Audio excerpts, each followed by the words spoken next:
বাচ্চা ডেলিভারি, তাই তো? ভুলবো না ইনশাআল্লাহ। ও ছেলেরা, ও নওজোয়ান যুবকেরা, কিতাবের মধ্যে এসেছে লক্ষ্য করলে দেখতে পাওয়া যায় বাচ্চা ডেলিভারি হয়ে গেছে।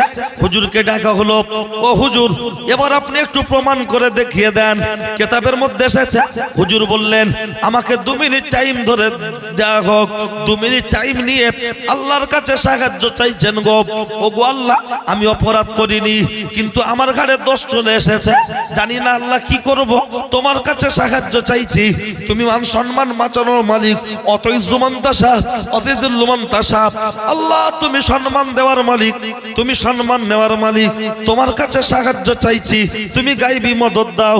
কিতাবের মধ্যে এসেছে এত পরিমাণ কাঁদে, লক্ষ্য করলে দেখতে পাওয়া যায় আওয়াজ চলে আসে, ও গো আল্লাহর বান্দা, আর তোমাকে কাঁদতে হবে না, চোখের পানিটা মুছে নাও।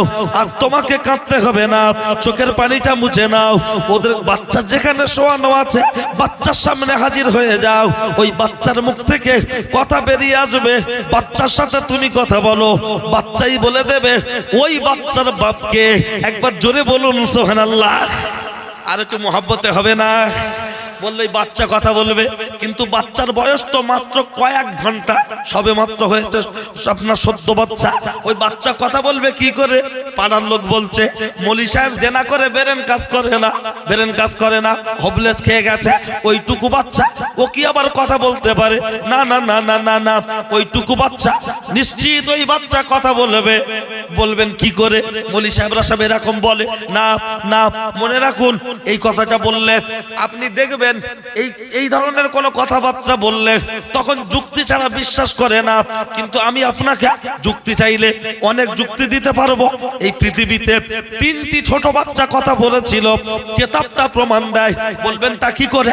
একটি বাচ্চা হলো আপনারা ক্যাসেট খুব শুনেছেন, আজ মনে নাই। মনে না থাকার কারণ হলো বক্তারা শুধু গড়ে বলে চলে যায়, লোক বলে সুবহানাল্লাহ, আর কি সুন্দর দুটো গজল বলে, পুরো ফেয়ার লাভলি মতো। কাঠ দেখবেন কোন জায়গায় ভোগা থাকলে, ফুটো থাকলে, ওতে একটু আঠা দিয়ে আর কাঠের কুচি ঢুকিয়ে দিয়ে সুন্দর করে পালিশ করে রং করে দিলে আর বোঝা যায় না বক্তা কি বক্তব্য করলো দেখার দরকার নাই। শুধু বলছে বাবারা বাবারা বাবারা বাবারা বাবারা। কি বলবো নবীর দুঃখের কথা? কি দুঃখ তুই বল। লাস্টে দুটো গজল বলে দিয়ে কি সুন্দর পালিশ করে দিয়ে চলে যাচ্ছে, বলছে বিশাল বড় বক্তা, ওই জন্য মনে থাকে না। বলবেন তা কি করে? ইউসুফ জুলাইকার ক্যাসেট শুনেছেন না শোনেননি? বহুত শুনেছেন, 15,000 টাকা ভিজিট দিয়ে লোক শুনেছে, কিন্তু প্রেম কাহিনীটা শুনেছে, শিক্ষণীয় বিষয় পায়নি। বলবেন ওতে কি শিক্ষণীয় বিষয় আছে? অনেকগুলো আছে। তার মধ্যে একটা হলো এই নেতাদের গাড়ির সামনে দেখবেন একটা হুইসেল বাজে, এমপি এমএলএদের গাড়ির সামনে ভিআইপি লোকেদের পি পা টো টা টো টা টো টা। কি ব্যাপার? বলছে এলএমএলএ যাচ্ছে, সরে যাও। এই যে সিগন্যালটা, এই হুইসেলটা, এর উৎস কোথা থেকে? হযরত নবী ইউসুফ আলাইহিস সালামের আপনার জীবনী দেখলে দেখা যায়, সূরা ইউসুফের তাফসীর দেখলে ওখান থেকে পাওয়া যাবে। বলবেন আছে? হ্যাঁ, সম্ভব হলে দিচ্ছি, বসুন। আর এই যে সিআইডি তদন্ত, সিবিআই তদন্ত হয়, এই সিআইডি তদন্ত, সিবিআই তদন্তর উৎস কোথা থেকে?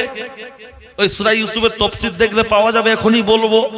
শুধু তাই নয়, লক্ষ্য করলে দেখতে পাওয়া যায় মেয়েরা যে টিপ কপালে দেয়, জীবনের প্রথম টিপ পড়েছিল কে? দেব, কোয়েল, পায়েল, প্রীতি জিন্টা। আমাদের বাড়ির বউদের পছন্দ কোনটা?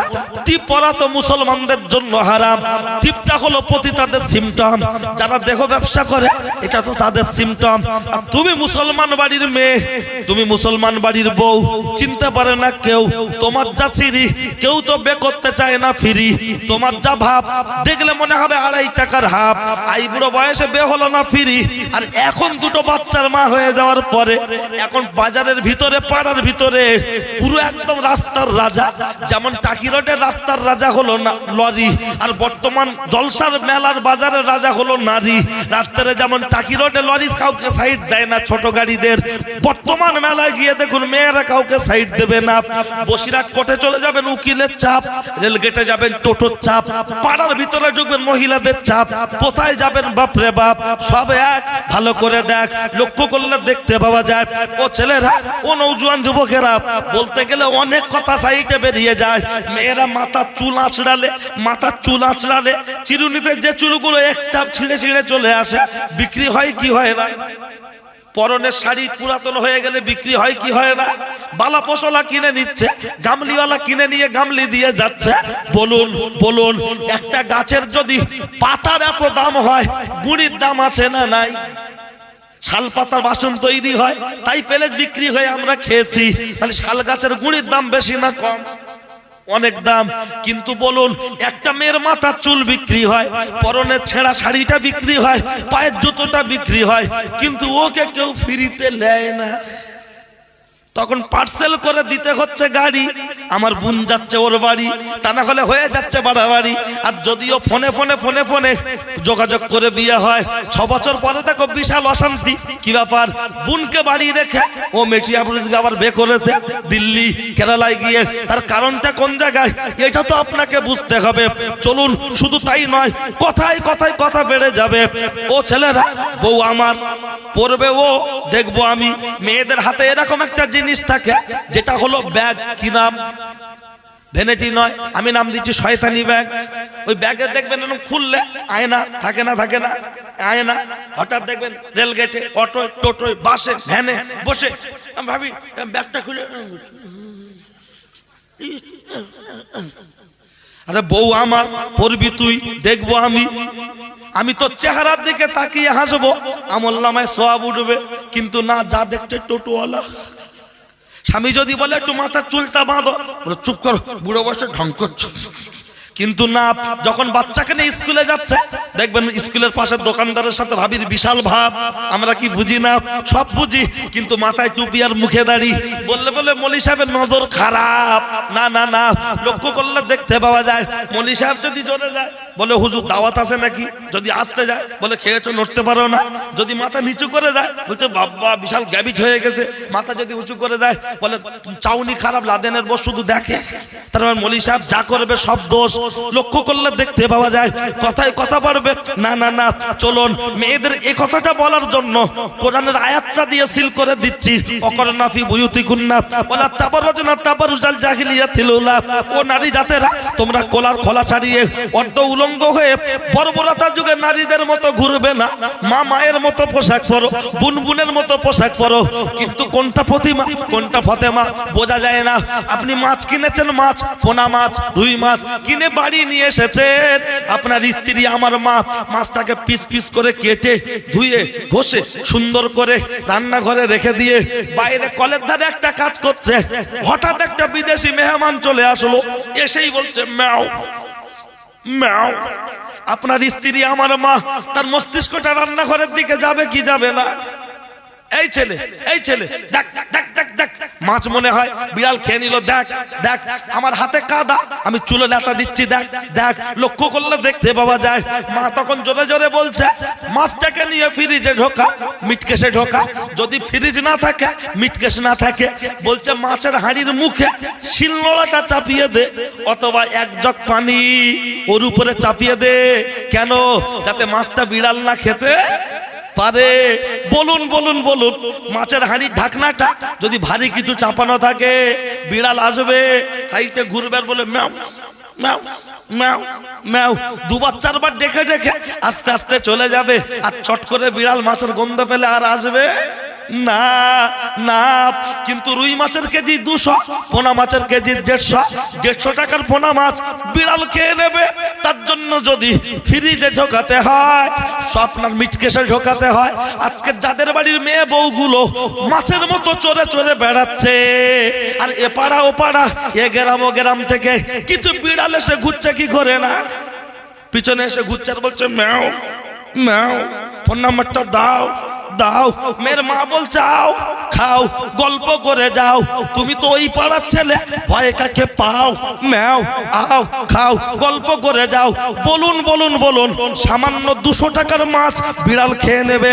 তার জন্য যদি ফ্রিজে ঢোকাতে হয়, সামান্য 150 টাকার মাছ বিড়াল খেয়ে নেবে। তার জন্য যদি ফ্রিজে ঢোকাতে হয় 50 টাকা চিনির কেজি। কৌটো ঢোকাচ্ছেন, বলছে দেখি সালা পিঁপড়ে কি করে যায়। যখন কৌটোর মুখ টাইট হচ্ছে না, এরকম একটা কাগজ মুখে দিয়ে বলছে দেখি পিঁপড়ে কি করে যায়। বলুন, একটা 1 কেজি চিনির কৌটোর ভিতরে 1.5 লাখ যদি পিঁপড়ে ঢোকে, সব খাবে, কিন্তু কৌটো নিয়ে যেতে পারবে? তাহলে 50 টাকা চিনি বিড়াল খেয়ে নেবে। তার জন্য যদি আপনাকে আমাকে কৌটোর মুখে ছিদ্রটা আটকাতে হয়, 150 টাকার মাছ বিড়াল খেয়ে নেবে। তার জন্য যদি মাছটা ফ্রিজে দিতে হয়, আপনার মেয়ে আমার বোন, আপনার স্ত্রী আমার মা, তার রূপ যৌবনের মূল্য ও কি 50 টাকা চিনির থেকেও কম? 5 টাকার আইসক্রিমের থেকেও কম। 5 টাকার আইসক্রিম বিয়ে বাড়ি থেকে দাদু হাতে করে নিয়ে এসে বলছে ফ্রিজে দাও, ফ্রিজে দাও। কেন? বলছে আমার নাতি স্কুলে আছে, বাড়ি আসলে খাবে, বাইরে থাকলে গলে যাবে। তাহলে 5 টাকার আইসক্রিম গলে যাবে। তার জন্য যদি দাদু ফ্রিজে এনে ঢোকায়, বলুন গলে যাবে কি? হাওয়া লাগলে নরম হয়ে যাবে, গলে যাবে, সুজি রান্নার মতো নরম হয়ে যাবে। বলুন বলুন বলুন আমার বক্তব্য। তাহলে আমরা স্বপ্নার চিনির গুরুত্ব বুঝেছি, আমরা আইসক্রিমের গুরুত্ব বুঝেছি, মাছের গুরুত্ব বুঝেছি, আর আমরা মায়েদের ইজ্জত সম্মানের গুরুত্ব বুঝলাম না তাদের রূপ যৌবনের মূল্য কতটা। যেখানে আল্লাহর কোরআন বলেছে, যেখানে আল্লাহর নবী বলেছেন আর দুনিয়া কুল্লুহা মাতাউন ওয়া খায়রুল মাতিনাতুন সালিহা, গোটা পৃথিবীর মধ্যে উত্তম ভোগের জিনিস হলো নারী। নারী হলো গুপ্তধন, তাকে ঢেকে রাখা প্রয়োজন। কিন্তু নারীকে ঢাকি না। 10,000 টাকার মোবাইল, সামনে একটা কভার, পিছনে একটা কভার, হাত ঘষলে দাগ হবে, পড়লে ভেঙে যাবে। তার জন্য যদি দুটো কভারের দরকার হয়, যাদের বাড়ির মেয়েরা ড্যাং ড্যাং ড্যাং ড্যাং করে বাজারে ঘুরছে, যাদের বাড়ির যুবকেরা ষাঁড়ের মতো বাজারে ডং দিচ্ছে, তাদেরকেও ভালো করে গার্ড করে রাখার দরকার আছে না নাই? গরু গরু গরু, ছাগল ছাগল ছাগল, যখন দেখবেন কথা শোনে না, চারিদিকে যখন চাষ হয়, গরুর মুখে এরকম একটা লাগিয়ে দেয়, কি বলে? ঠুসি, ঠুসি, তাই তো? ঠুসি খুশি যা হয় হোক, গেঁজে যে যা বলে বুঝে নেন, লাগিয়ে দিচ্ছে। কেন চাচা? বলে বাবা গ্রামে সবাই টিএমসি করে, আমি একা কংগ্রেস করি বাবা, আমার গরু যদি ওদের খেতে পড়ে যায় বিচার খুব করা হবে। কিন্তু বলুন দুনিয়ায় যদি 1 কাটা জায়গা সবজি ক্ষেত নষ্ট করে গরু ছাগল, গ্রামে বসে মীমাংসা করে নেওয়া যেতে পারে না? এত টাকা খরচা ক্ষতি করেছে, 2000 টাকা নে ভাই, আল্লাহর রাস্তাতেই মাফ করে দে, হবে কি হবে না? বলুন বলুন বলুন। গরু কথা শোনে না, ছাগল কথা শোনে না, তার মুখে ঠুসি, গেজে, গলায় দড়ি, সিংহে দড়ি, খোঁটা বড় মেরে দিচ্ছে, মুগুর দিয়ে ঢুকিয়ে দিচ্ছে। গরু চতুষ্পদ জন্তু, কথা না শোনার জন্য তার গলায় যদি দড়ি দিতে হয়, আপনার ছেলে, আমার ভাই, আপনার মেয়ে, আমার বোন, তাকে মানুষ করার সময় তার গলায়ও শরীয়তের দড়িটা দেওয়ার দরকার আছে না নাই? 4 বছরের বাচ্চা এমনি ঘুরছে, আর তার বাপ বলছে কাবি খুশি কাবি গাম, কোথায় গেলে পাবো ঋত্বিক রোশন, গাড়ি চালাচ্ছে হিরো হুন্ডা, নিজেকে মনে করছে বিরাট বড় গুন্ডা, সামনে নিচ্ছে ঝান্ডা, পিছনে আছে ডান্ডা, ও দাবি করছে নাকি আল্লাহর বান্দা। অথচ লক্ষ্য করলে দেখতে পাওয়া যায়, ও ছেলেরা, ও নওজোয়ান যুবকেরা, শুনে রেখে দেন, জেনে রেখে দেন, এই পর্দা একটা একটা করে যদি আমি আপনার মাঝে তত্ত্ব তুলে ধরি, কান বুঝে যাবে, খেয়াল করুন, জ্বলে যাবে। একটা মেয়ে মারা গেলে 5টা কাপড়ের কাপড় দিচ্ছে, ওরে জ্যান্ত অবস্থায় 12 হাত শাড়ি যার গায়ে কুলোয় না, 12 হাত শাড়ি যার গায়ে কুলোয় না, আর সে মারা যাওয়ার পর 5টা কাপড়ের কাপড়, এ কি পান্তা ভাতে ঘি খাওয়া? অন্তত আজকের যা দেবো আমার এরা দাওয়াত করবে না, আর করার দরকারও নেই। মনে রাখুন ভাই ও বাবাজি, আমি আপনার মাঝে বলতে চাই, আগেকার মানুষ তুলনামূলক হাইটে বেশি ছিল না এখনকার মানুষ হাইট বেশি? আগে বেশি ছিল। আগে শাড়ি ছোট ছিল না বড় ছিল? ছোট ছিল। আপনার মা, আমার দাদিমা হাইটে লম্বায় বেশি ছিল। 10 হাতের শাড়ি, তাদের শরীরের অঙ্গ পাড়ার পর পুরুষ দূরে যাক, বাড়ির দেওয়ার ভাসুর পর্যন্ত দেখতে পেত না। কথা ঠিক কি না? আর এখন আমাদের ঝুমার মার হাইট কত? 2.5 ফুট বললে বাড়ি উঠতে দেবে না। 5 ফুট, 5 ফুট 1, ভালো করে দেখ, 5 ফুট 3 তাদেরকে দেখছি প্রতিদিন। আচ্ছা বলুন, এই 5 ফুট 3 ইঞ্চি হাইট, এখন শাড়ির সাইজ কত? 12 হাত শাড়ি, কিছু কিছুতে ব্লাউজের পিস ফ্রি আছে না নাই? 12 হাত শাড়ি, কিছু কিছুতে ব্লাউজের পিস ফ্রি। কিন্তু লক্ষ্য করলে দেখতে পাওয়া যায়, বলুন, আর 5 ফুট 3 ইঞ্চি হাইট, তারপরও গায়ে হচ্ছে না, কুলোচ্ছে না। তাহলে বলুন তখনকার মানুষের 10 হাতে কুলিয়ে গেল, 12 হাতে কুলোয় না। জ্যান্ত অবস্থায় যার পর্দার দরকার হয়নি, আর মরণের পর 5টা কাফনের কাপড় দিয়ে আর তার উপরে এরকম বেড কভার চাপা দেবে, দিয়ে আস্তে আস্তে নিয়ে যাবে। কেন? যার জ্যান্ত অবস্থায় পর্দার দরকার হয়নি, আর মরণের পর 5টা কাফনের কাপড়, তার উপরে বেড কভার। এ নীতি কোথায়?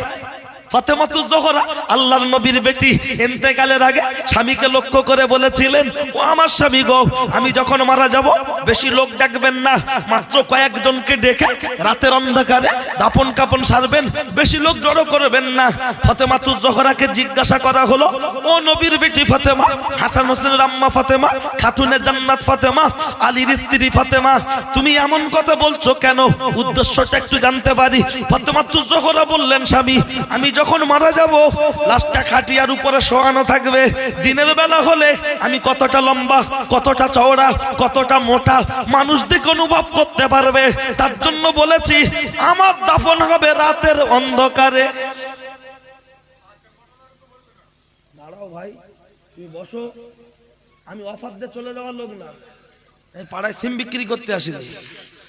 হ্যাঁ, আমি কথা যেটা আমার মেন টার্গেট, আমি ওই বক্তার বিরুদ্ধেই বলি যে করতে করতে এদিক ওদিক ঘুরেছে, বলে বাবা সময় শেষ হয়ে গেছে, আবার আগামী বছর সুযোগ হলে সে বলবো। আমি এর বিরুদ্ধে। কি বলিস বুঝতে পেরেছেন? আপনি মনে রাখুন, আমি নেমে যাওয়া যখন বলবো, ছেড়ে দিচ্ছি তখন বলবো।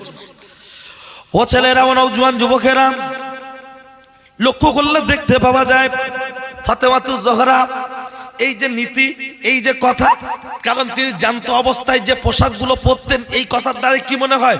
টাইট না ঢিলা? ঢিলা।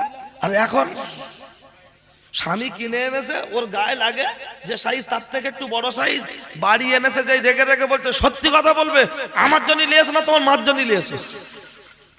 তোমার চোখে টাওয়ার নেই? আমি এই গায়ে দিলে বুড়ি বুড়ি লাগবে? আরে বউ, তুই আমার এই কালারটা পছন্দ হয়েছে, তুই পরবি, আমি দেখবো। তা বুড়ি বুড়ি লাগার কি আছে? না, সে মারা গেলে 5টা কাপড়ের কাপড়। আর মেয়েদের কথা বেশি বলার কারণ, একটা ছেলে জাহান্নামায় গেলে 5 জনকে, 4 জনকে, 3 জনকে, 2 জনকে নিয়ে যাবে কম। কিন্তু মনে রাখুন, একটা মেয়ে মারা গেলে কজনকে নেবে? 4 জন। 4 জন। তাহলে মনে রাখুন, তাদের তো সেই জ্ঞানকাণ্ড করে আমরা অভিভাবক যারা গার্জেন, তাদের সেভাবে গাইড করার প্রয়োজন। আমি এই ঢালাই রাস্তা দিয়ে ঢুকেছি, এই ঢালাই রাস্তা দিয়ে, তা আমি ওখানে 5-7 মিনিট মতো দাঁড়িয়েছিলাম, যেহেতু গাড়ি ঢুকবে না, দাঁড়িয়েছিলাম। কমিটির ছেলেরা আসছে, তা যা ভিড় এদিকে আসার, আর যা লিপস্টিক পরেছে, আর যা অবস্থা, তাতে হাড়োয়ার মেলা আসছে না, শশীনার সবাই আসছে, বোঝা যায় না। লজ্জা হয় না? শরম নেই? আর এদিকে বলছে যুগ জামানা পাল্টে গেছে, যুগ জামানা পাল্টে গেছে, বিনা পণে বে হয় না। যুগ জামানা পাল্টে গেছে, কে বলেছে? যে খাবারের প্যাকেটের যত কায়দা করে প্যাকেটিং করা, সেই জিনিসটা তত দাম বেশি, ঠিক না ভুল? যত দাম বেশি। আমি আপনাকে ওই বিষয়ে ঘটনা শোনাতে পারবো না আজকের, ওই বিষয়ে এক্সাম্পলও দেব না খুব বেশি। তবে এতটুকু আমি বলবো, হাতে না ধরে দুটো পায়ে ধরে বলছি, যারা বাপ আছেন, যারা মা বড় ভাই আছেন, যারা স্বামী আছেন, আমিও কোনো বাড়ির স্বামী, আমিও কোনো বাড়ির বড় ভাই, আমিও কোনো বাড়ির বাপ। কিন্তু মনে রাখুন, আমরা কিন্তু সবাই আল্লাহর দরবারে আসামি হয়ে কাঠগড়ায় দাঁড়াতে হবে, কথা ঠিক কি না? জলসা দেওয়া ফরজ নয়। 1 বছর যদি জলসা বন্ধ হয়, আল্লাহ কৈফিয়ত নেবে না। এই শশীনার যুব কমিটি, তোমরা কেন সভা দিলে না? কিন্তু তোমার বোন, তোমার মেয়ে 1টা মিনিটের জন্য বিপর্যয় চললে খোদার দরবারে কৈফিয়ত দিতে হবে, তৈরি থাকো। ইয়ার কি হচ্ছে? বলে এখন আর সব না দিলি হয় না। লজ্জা নেই? অন্তত এর জন্য দায়ী, খোদার দরবারে দায়ী থাকতে হবে। সাবধান হয়ে যান। যদি সামলাতে না পারেন, দেবেন না, অন্তত সাবধান হয়ে যান। মেলা বাড়ির মহিলাদেরকে যদি আটকে না রাখতে পারি, মহিলাদেরকে আটকে নেন, ছেলেরা একটা ওর দিকে যাবে না। যারা ট্র্যাক্টর চালায়, ট্র্যাক্টর ছাড়া তারা বেশিক্ষণ হাঁটতে পারে? যারা গরু এ হাট থেকে ওই হাটে নিয়ে যায়, তারা গরু ছাড়া হেঁটে হেঁটে জাগদেন দেখে এখান থেকে বাগজোলা যাওয়ার ক্ষমতা নেই। তার কারণ ভালো লাগবে না, ক্ষমতা নেই মানে জেদ করলে অনেক কিছু হয়, কিন্তু যাবে না। তার ঠিক তদ্রূপ মহিলারা যতক্ষণ বাজারে ঘুরবে, ভিড় করবে, কিছু মদ্দা লোক আছে এদিক ওদিক থেকে এসছে, ওরা এই ছ্যাঁচড়ামো করতেই এসছে এখানে, ওরা শুধু এদিক ওদিক ঘুরবে, ওরা সবার জন্য আসেন। বুঝবো কবে? আমাদেরকে ডেকে এনে লোক নেই, জন নেই, ডাকো। এখন তো আলহামদুলিল্লাহ প্যান্ডেল যথেষ্ট লোক আছে, কিন্তু কেন একত্রে এগুলো হয়? জলসা মেলা হবে না, লোক কম থাকবে, মনে করবো নাই থাক, যে কটা আছে সলিড। চলুন, কথা প্রসঙ্গ বলতে বলতে আমি আজকের হয়তো একটু বলেছি, আগে খুব বলতাম, মাঝখানে একটু কমিয়ে দিয়েছিলাম, কিন্তু দেখলাম যে না বললে অন্তত আল্লাহর দরবারে নাজাত নেই। তো যতটুকু পারি আমি আমার বিদ্যা বুদ্ধির দ্বারাই চেষ্টা করি প্রতিবাদ করার, বাকি মর্জি আল্লাহর। ও ছেলেরা, আমার নওজোয়ান যুবকেরা, ও আমার মুরব্বিয়ান বাপ, অন্যায় হলে আমার করে দেবেন মাপ। আমার নাম সাদ্দাম, আমার নেই কোনো দাম, কথাগুলো হবে টাইগার বাপ, শুনলে আসবে অনেক কাম, দিতে পারবো না আপনাদের সময়ের দাম। আমি ছেলে আমজাদ, অত সহজে কোনো ওয়াজ দেব না বাদ, কারণ আপনারা আমজাদ হোসেনের বক্তব্য অনেক শুনেছেন। তারকেশ্বর বাগবাড়ি ফুরফুরা শরীফ মসজিদের ইমাম ছিলেন, তার বক্তব্য আপনারা অনেক শুনেছেন। সেই আমজাদ হোসেনকে আর পান না, তার ছেলেকে যখন দাওয়াত করে এনেছেন, দুটি কথা বলছি, বলতে পারি দাওয়াত করেছেন। এবার আসুন, আমি বলতে চেয়েছিলাম যে এইগুলো, এই সিআইডি তদন্ত, সিবিআই তদন্ত, এই এমপি এমএলএদের গাড়ির সামনে যে সিগন্যাল, উৎস কোথায়? আর বলছিলাম নবী আপনার ইউসুফ জুলাইখার ক্যাসেটের কথা বলছিলাম। আমি ঘটনা বলে সময় নষ্ট করব না, তার থেকে শুধু রসটা নিচড়ে দেবো, টুক করে গিলে নেবেন, আঁক চিবাতে দেবো না। কেতাবের মধ্যে এসেছে, লক্ষ্য করলে দেখতে পাওয়া যায়, হযরত নবী ইউসুফ আলাইহিস সালামের ভাইয়েরা যখন আব্বার কাছ থেকে বলে বিভিন্ন রকম পদ্ধতি অবলম্বন করে আব্বার চোখ থেকে আড়াল করে নিয়ে সাইটে নিয়েই মারা শুরু করেছে। যখন মারছে তখন জিজ্ঞাসা করা হচ্ছে, জিজ্ঞাসা করছে, ও ভাইয়েরা তোমরা আমাকে কেন আঘাত করছো, আমাকে কিসের জন্য মারছো? চুপ কর। খানিকটা পথ যেতে যেতে ভাইয়েরা যুক্তি করছে, কেউ বলছে মার্ডার করে দেয়া হোক, মেরে দেয়া হোক। ওদের মধ্যে যে বড় ভাই, তার নাম হলো ইয়াহুজা, সে বলল না না না না না, মার্ডার করে দেওয়া যাবে না, মার্ডার করা যাবে না, এক কাজ করা হোক, একটা কুয়ার ভিতরে ওকে ফেলে দেয়া হোক, ফেলে দেয়া হোক, তাতেই পড়ে থাকবে। খুঁজতে খুঁজতে খুঁজতে খুঁজতে একটু কুয়ার ভিতরে যখন ফেলে দেয়া হলো রে, দিয়ে এরা ওই গায়ের জামাটাকে নিয়ে আপনার বকরির রক্ত মাখিয়ে, ছাগলের রক্ত মাখিয়ে সুন্দর করে নিয়ে আব্বার কাছে এসে বলছো, আব্বা আব্বা আব্বা, এই দেখেন আপনার সেই ছোট ছেলে ইউসুফ, আপনার অত্যন্ত প্রিয়, তাকে এইরকম দেখেন কি অবস্থা, বাঘে খেয়ে ফেলেছে, এই নেন তার জামা, এই দেখেন তার রক্ত। আব্বা ওই জামাটা হাতে করে তুলে নিয়ে, হাতে করে নিয়ে নাকের সামনে শুকে বলেছিল, ওরে জামাটা ইউসুফের গায়ের, ঠিকই কথা, রক্তটা ইউসুফের গায়ের নয়। একবার জোরে বলুন সুবহানাল্লাহ। আর শুধু তাই নয়, আমার ইউসুফ মরেনি, তোরা মিথ্যা বলছিস। ওগো আল্লাহ, যেখানেই থাক মরণের আগে আমার সাথে একবার সাক্ষাৎ করিয়ে দিও। এই কথাটা এলাকায় কোনো দুর্ঘটনা ঘটলে মাটি সংগ্রহ করে কেটে কেটে তুলে নিয়ে যায়, কুকুর এনে শোকায়, শোকায় না শোকায় না? কোথা থেকে এলো নিয়ম? বলবে তাই নাকি? হ্যাঁ, একটু বুঝে নেন। লক্ষ্য করলে দেখতে পাওয়া যায়, ও ছেলেরা কিছুদিন চলছে, এমন করে একদিন দুদিন চলতে চলতে চলতে চলতে ভাইয়েরা কুয়াটার একটু দূর থেকে লক্ষ্য রেখেছে, কেউ কুয়া থেকে ইউসুফকে তুলে বাড়ি না পাঠিয়ে দেয়, বাড়ি না পাঠিয়ে দেয়, পাহারা দিচ্ছে। দেখলো একটা বণিক দলেরা এই রাস্তা দিয়ে যেতে যেতে পানির জন্য ওরা যেন দাঁড়িয়েছে, কিন্তু কুয়া যেই বালতি নামিয়েছে, পানির পরিবর্তে একটা সুন্দর বাচ্চা উঠেছে। এরা আনন্দ করছে। ভাইয়েরা দৌড়ে গিয়ে বলল, তোমরা বাচ্চাটা কি করবে? বলছে আমরা বাজারে বিক্রি করব। ভাইয়েরা তখন বলছে, তোমরা যখন বিক্রি করবে, বাচ্চাটা আমাদের এলাকার বাচ্চা, কুয়ায় আমরা পাহারা দিয়ে রেখেছি, আমাদের কিছু টাকা দিতে হবে। আর ওদের মনের উদ্দেশ্য টাকা কম দিক আর বেশি দিক যেন বাড়ির দিকে না যায়, ওদিক চলে যায়। কি ব্যাপারটা বুঝতে পেরেছেন? ইউসুফ নবীও দেখে চিনতে পেরেছেন এরা আমার ভাই, এরাও ইউসুফ নবীকে দেখে চিনতে পেরেছে আমার ভাই, কিন্তু ইউসুফ নবী মনের কষ্টে পরিচয় দেননি যে আমি আমার ভাইদের থেকে এই বণিক দলেদের কাছে আমার বেশি নিরাপত্তা বলে আমি মনে করছি। আমার নবীর বয়স তখন 10.5-11। ও ছেলেরা, আমার জওয়ান যুবকেরা, লক্ষ্য করলে দেখতে পাওয়া যায় কিতাবের মধ্যে এসেছে এমন চলতে চলতে আপনার যখন টুকটুক টুকটুক করে বাজারে নিয়ে চলে যাচ্ছে, চারিদিকের খরিদ্দার এক জায়গায় সব, চারিদিকের খরিদ্দার এক জায়গায় সব ভিড় করে ফেলেছে, চারিদিক দিয়ে ভিড় করে ফেলেছে। কত দাম, কে দাম দেবে রে? এমন চলতে বাচ্চাটার তৎকালীন সময় মূল্য দেয়া হলো 2500 অথবা 3000, 2500 অথবা 3000।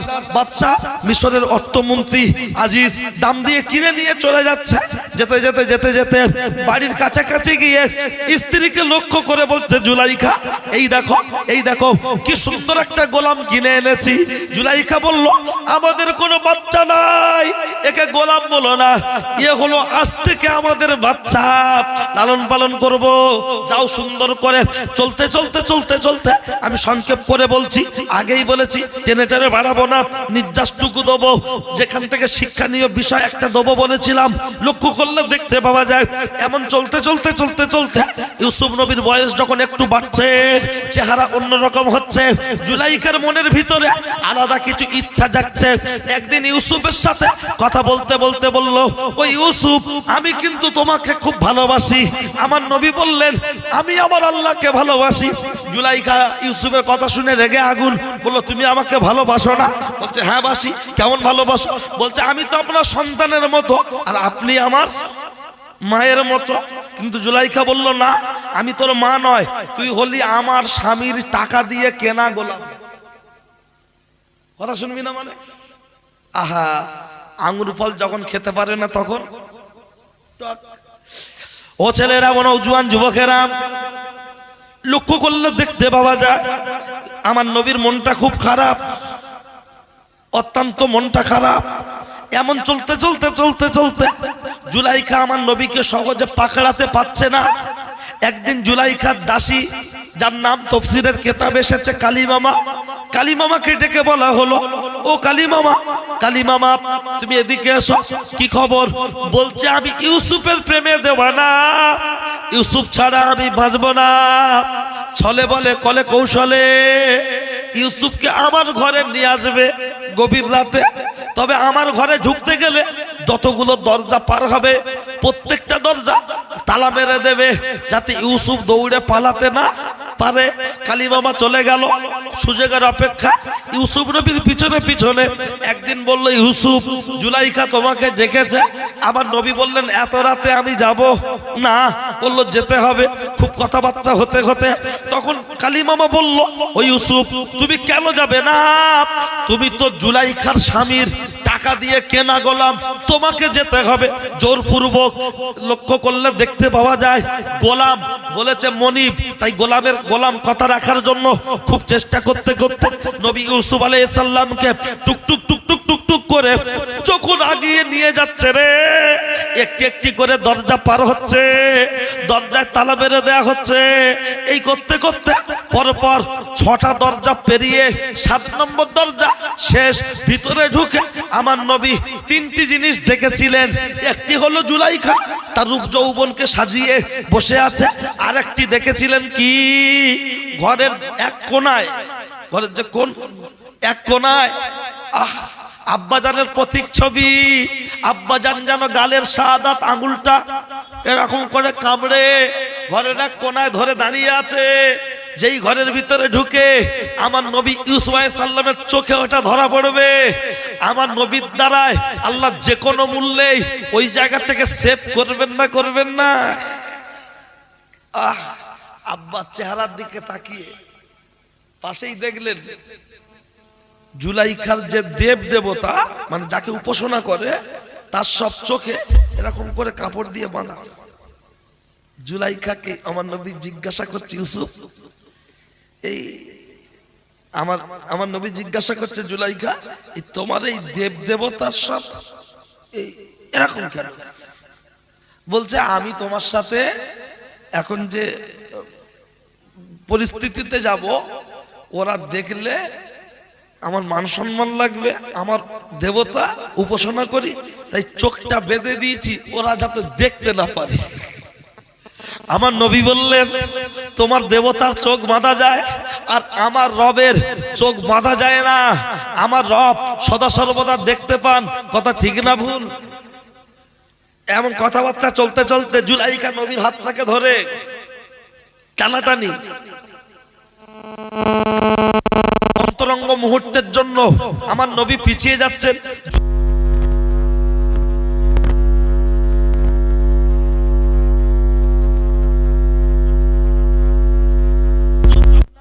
বেশি বেশি করে টানাটানি করছে। আমার নবী দরজার দিকে তাকিয়ে দেখছেন।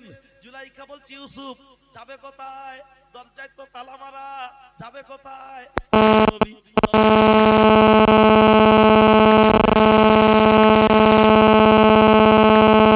করে মেরেছে ধাক্কা, অটোমেটিক এক একটি দরজার লক খুলে যাচ্ছে। একবার জোরে বলুন সুবহানাল্লাহ।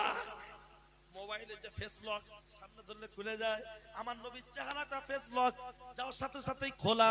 যখন একটা একটা করে বেরিয়ে চলে যাচ্ছে, জুলাইখা পিছনে দেওয়ানা, ইউসুফ ছাড়া বাঁচবে না।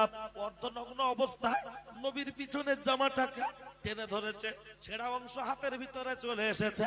আমার নবী দৌড়াচ্ছে, ওদিক থেকে জুলাইখা চলে আসছে। কিতাবের মধ্যে এসেছে জুলাইখার স্বামী মিশরের বাদশা আজিজ যে এসেছে, বলছে এত রাত্রে আমার স্ত্রীর ঘরে তুমি তাড়া হুড়োহুড়ি করছো কেন? জুলাইখা ঘুরিয়ে বলল আমার ঘরে ঢুকেছে, আমার রূপ যৌবন নষ্ট করবে, তাই ও স্বামী গো বিচার তোমাকে করতেই হবে। তুমি বলে ইউসুফ না, এই কাজের সাথে আমি যুক্ত নয়। বলছে ইউসুফ মিথ্যা কথা বলছে, বলছে আমার সাক্ষী আছে। জুলাইখা যেই বলেছে সাক্ষী আছে, মিশরের বাদশা বলল ডাকো সাক্ষীকে। যেই সাক্ষীকে ডেকেছে কালী বাবা নাম করা হলো, কালী বাবাকে জিজ্ঞাসা করা হলো ম্যাডাম যা বলছে কথাটা কি সত্য?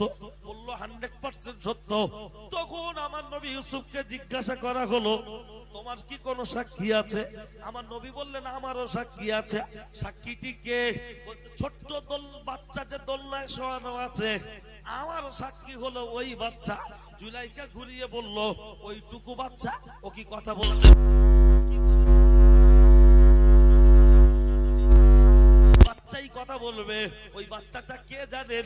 জুলাইখার আপন খালাতো বোনের বাচ্চা। এই বাড়িতে বোন বেড়াতে এসেছে, বোনের বাচ্চা দোলনায় শোয়ানো আছে। যখন বাচ্চাটার সামনে চলে গেল, ওই বাচ্চাটাকে গিয়ে এমন করে কথা বলা হচ্ছে, এমন করে কথা বলা হচ্ছে, ও বাচ্চা, ও বাচ্চা, ও বাচ্চা, বলো বলো বলো তোমার বাপকে। ও বাচ্চা, এই দেশের দোষীকে একটু তুমি বলো। তখন ছোট্ট বাচ্চাটা বলে ফেললো যে আমার সামনের দিকে যদি ছেঁড়া থাকে দোষ হলো জুলাইখার। সূরা ইউসুফের 26, 27, 28 নম্বর আয়াতটা খুলে একটু দেখবেন। বাড়ি যদি বাংলা কোরআন শরীফ থাকে অথবা তাফসীর থাকে একটু খুলে দেখে নেবেন। আর জামার যদি পিঠের অংশ ছেঁড়া থাকে দোষ হলো জুলাইখার। তখন জুলাইখার হাতে ছেঁড়া অংশ। একবার জোরে বলুন সুবহানাল্লাহ। যার শিল তান্নরা তার ভাঙলো দাঁতের গোড়ায়। বাচ্চা কথা বললো একটা, মনে আছে? হ্যাঁ, আরেকটা বাচ্চা শোয়ানো আছে, বলতে বলতে রাখলাম। চলো ওই যে বাচ্চাটা শোয়ানো আছে, ওই যে বাচ্চাটা শোয়ানো আছে, ওই বাচ্চার সামনে দাঁড়িয়ে, ওই বাচ্চার সামনে দাঁড়িয়ে বলতে লাগলো ও বাচ্চা বলো বলো বলো, ও বাচ্চা তোমার বাপকে বলো। কারণ তার আগে বলা হয়েছিল ও আল্লাহর বান্দা তোমাকে কাঁদতে হবে না, ওই বাচ্চার সামনে তুমি হাজির হয়ে যাও। ওই বাচ্চার সামনে গিয়ে তোমার হাতের শাহাদাত আঙ্গুলটা লাড়বে আর মুখে মুখে কথা বলবে।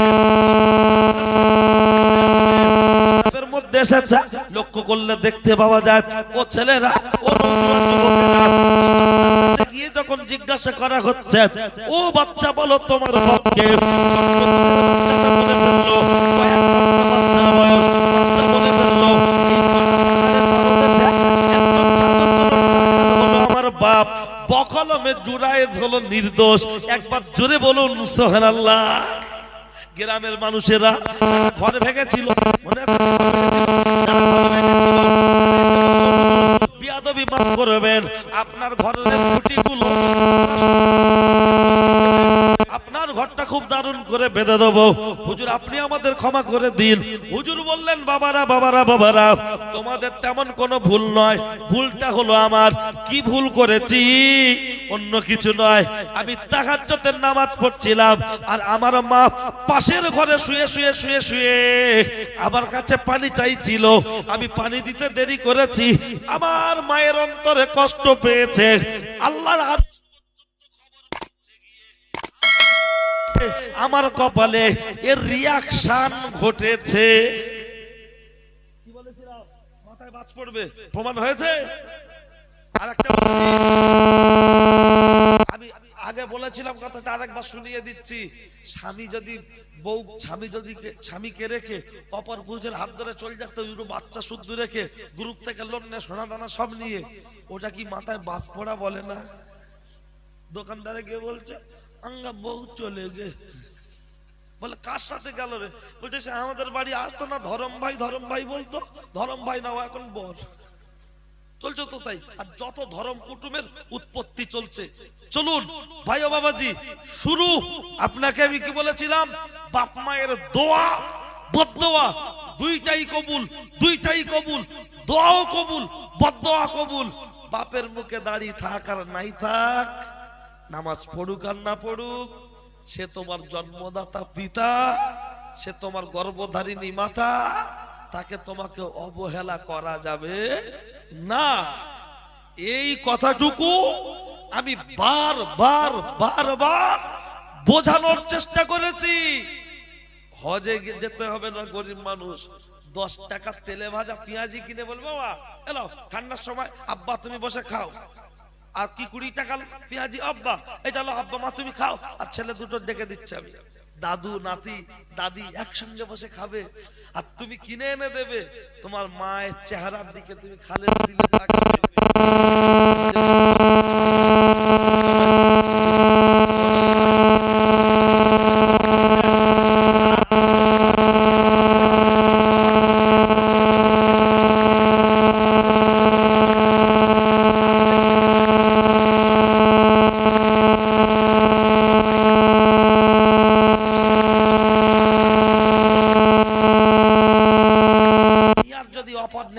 আমরা ব্যস্ত থাকি, এটা তো আমাদের জন্য ধামাকা অফার।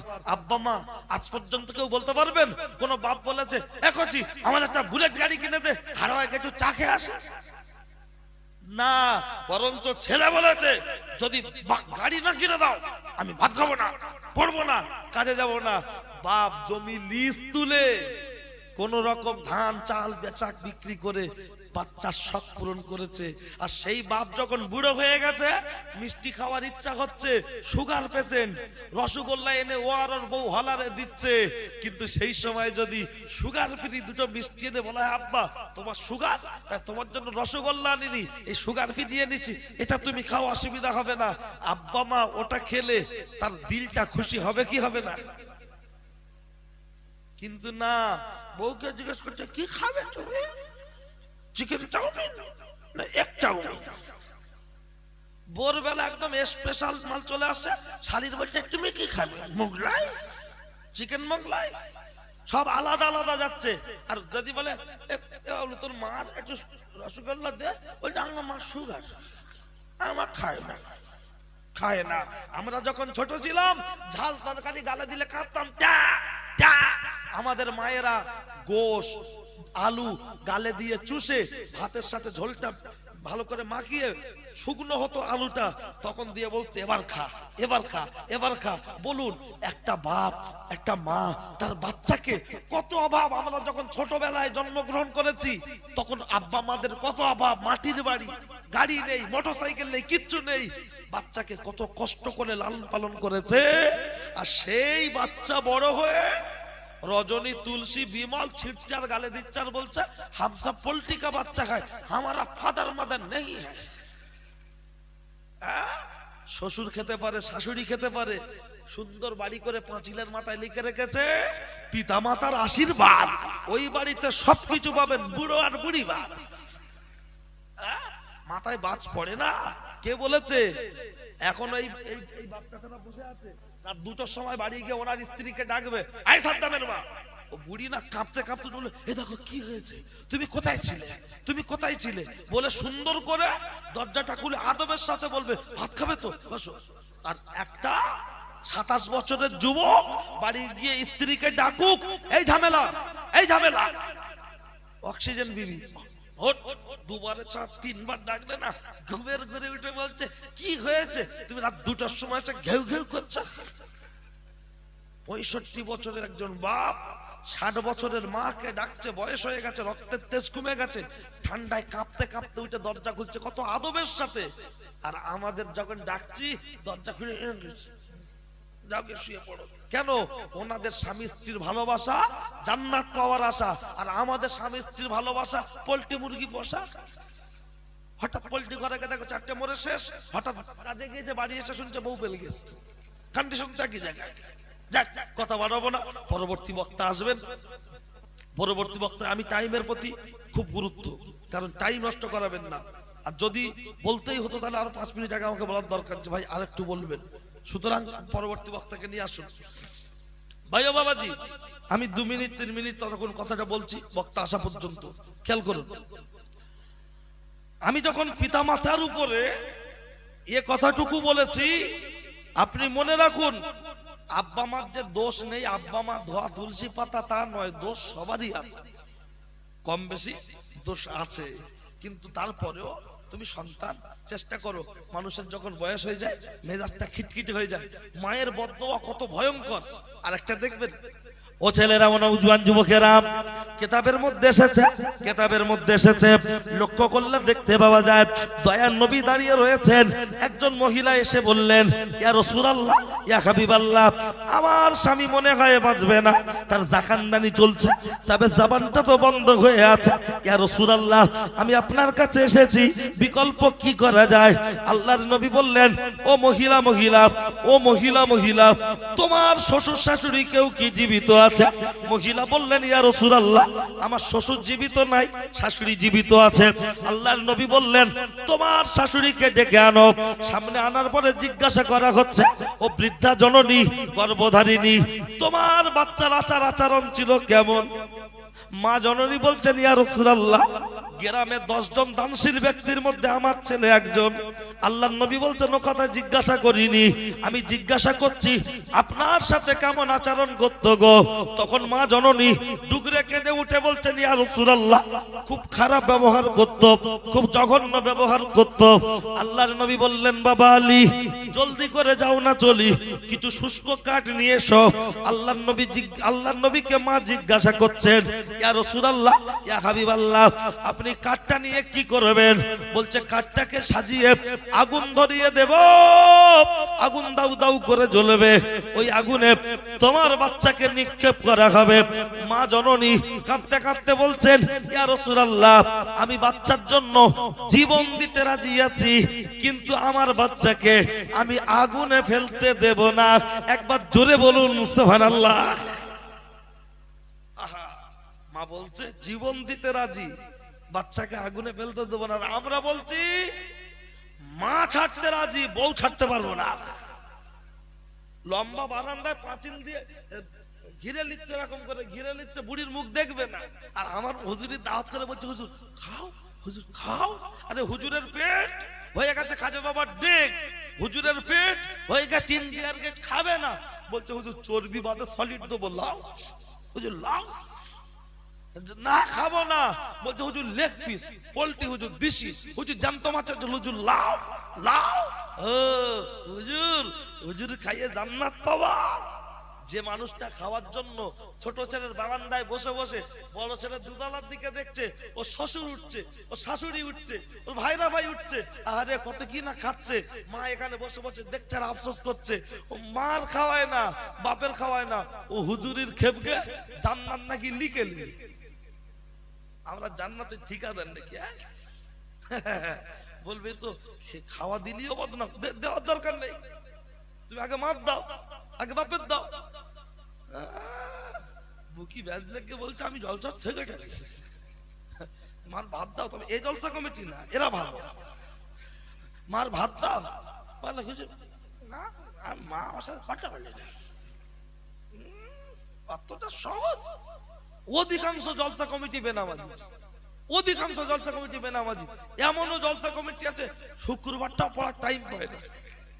এমনও জলসা কমিটি আছে, লক্ষ্য করে দেখবেন জলসা এদিকে চলে, এসার নামাজ মসজিদে হয়ে যায়, এদিকে তাতে একটু খৈনি জল, কালেকশনের অবস্থা ভালো না, একদম ভালো না। ওদিকে নামাজে সবাই ঘুরছে, ওর নামাজ পড়ার সময় নেই, জলসার কালেকশন ভালো না, খৈনি জ্বলছে, নামাজ না পড়ে। তাই ও ছেলেরা, ও নওজোয়ান যুবকেরা, আল্লাহর নবী সাল্লাল্লাহু আলাইহি ওয়াসাল্লাম, এই কমিটির ছেলেরা, আমি কিন্তু মাইক ছেড়ে দিয়ে চলে যাব, তোমরা আমাকে আসো না, কিছু বলো না, কি ব্যাপার তোমাদের? ও ছেলেরা, ও নওজোয়ান যুবকেরা, লক্ষ্য করলে দেখতে পাওয়া যায় দয়ার নবী সাল্লাল্লাহু আলাইহি ওয়াসাল্লাম বললেন, মা তোমার আপনার জন্য একটি কাজ আছে, কাজটা খুব কঠিন, আপনি কি করতে পারবেন? দয়ার নবী সাল্লাল্লাহু আলাইহি ওয়াসাল্লাম যেই বলেছেন, মা জননী বলছেন, মা জননী বলছেন, ইয়া রাসূলুল্লাহ, ইয়া হাবিবাল্লাহ, ইয়া রাসূলুল্লাহ, ইয়া হাবিবাল্লাহ, আমি মা বাচ্চার জন্য জীবন দিতে রাজি আছি, কিন্তু আগুনেতে ফেলতে দেব না, তবে কি কঠিন কাজ আছে আপনি আমাকে একটু বলুন। দয়ার নবী বললেন, তোমার বাচ্চাকে অন্তরের অন্তর থেকে তোমাকে ক্ষমা করতে হবে, তুমি কি পারবে? মা জননী ডুগরে কেঁদে উঠে বলছেন, ইয়া রাসূলুল্লাহ, আমি ওর মা ক্ষমা করে দিলাম, বাচ্চার জন্য মায়ের কাছে কোনো কঠিন কাজ হতে পারে না, পারে না, কথাটা অতি বাস্তব কথা। বাচ্চার জন্য মায়ের কাছে কোনো কঠিন কাজ নয়, বাচ্চা পেচ্ছাপ করে দিলে শীতকালে ভিজে যায় গায়ে শোয়া সবচাইতে কঠিন কি কঠিন নয়? সেটা আমাদের মা হয়েছে, আমাদের মা। কেন এখন যত প্যাম্পাস পরানো বাচ্চা, ঠিক কি না? আর আমরা চটের বস্তায় শোয়া বাচ্চা, তখন প্যাম্পাস কেনার টাকাও ছিল না, দুটো তিনটে লেপ, কম্বল, ব্ল্যাঙ্কেট, তোষক, গদি, খাট, সোফা, এগুলো কেনার পয়সা আমার বাপেদের তখন ছিল না। সরাসরি মেজে একটু খড় বিছিয়ে দেওয়া বা চটের বস্তা বিছিয়ে দেওয়া, তার উপর একটা বিছানা, একটা কাঁথা, একটা কম্বল, আব্বা মা বেটা একসঙ্গে শুচ্ছে। যেই পেচ্ছাপ করে দিয়েছে সাইডে, হঠাৎ বাচ্চা কাঁদছে, বুড়ি খাবে না, কাঁদছে, মা ঘুমির করে বলছে, পেশাব করে দিয়েছি বাবা, পেশাব করে দিয়েছে, কাঁদিসনি বলে বাচ্চাকে সরিয়ে দিয়ে দেখবেন আবার মা বাম দিকে তুলে দেয়, বাম দিকে পেচ্ছাপ করে দিলে বাচ্চাকে তুলে মা বুকের উপরে চাপিয়ে নেয়, যাতে আমার বাচ্চার কোনো রকম ঠান্ডা লেগে না যায়। আর সেই মা বয়সকালে, এমনও মা আছে গো, পায়খানা করছে, পেচ্ছাপ করছে, তোলে না, ফেলে না, কোন রকম করে চলছে।